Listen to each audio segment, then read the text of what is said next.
bazali bami zitho, welcome to Umgosi noMagatsheni. I am uMagatsheni. Bazali bami zitho, Umgosi wethu namhlanje is about uTirelo. So remember guys, on the previous season of Izingane Zesithembu, before uVuyokazi I confirm which, you know what, I'm no longer part of iLesithembu. I don't wanna be with Umpumelelo because Umpumelelo akahloniphi isidima sami guys. uTirelo, no, uTirelo beka advise. I remember uTirelo saying to uVuyokazi, "Ngiyabonga the woman you are, ngiyabonga ukuthi now you are choosing yourself." uTirelo once said kuVuyokazi, izinto uVuyokazi azenzayo, she is settling for less. There are things azenzayo that shows ukuthi uncenga indoda.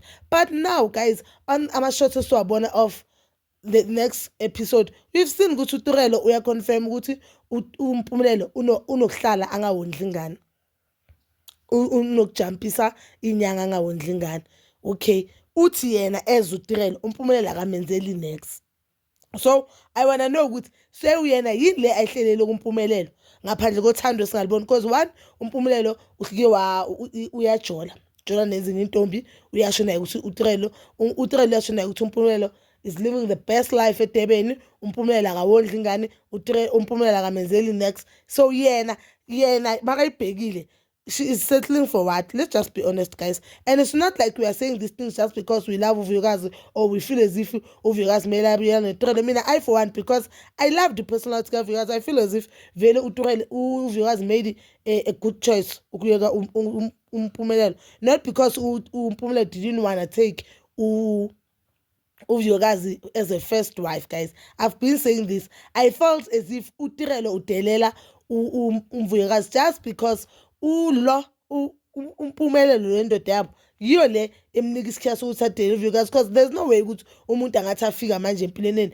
abe nesibindi sokuthi akudelele kangaka. Phela uTirelo makafika uMpumelelo noVuyokazi, they were already 2 years 3 years in a relationship, and bayasho ukuthi baningi abantu abangenile baphuma. So yini le ngakene beyimenza ukuthi vele afeel ukuthi, you know what, I can say these things kulo muntu. Yes, ezinye zezinto ngathi yo hayi mina ngeke ngiyenze le, but umtshele emehlweni isibindi singaka start up. And remember, most of the time uVuyokazi bekazothi makakhuluma noMpumelelo kuzophendula uTirelo.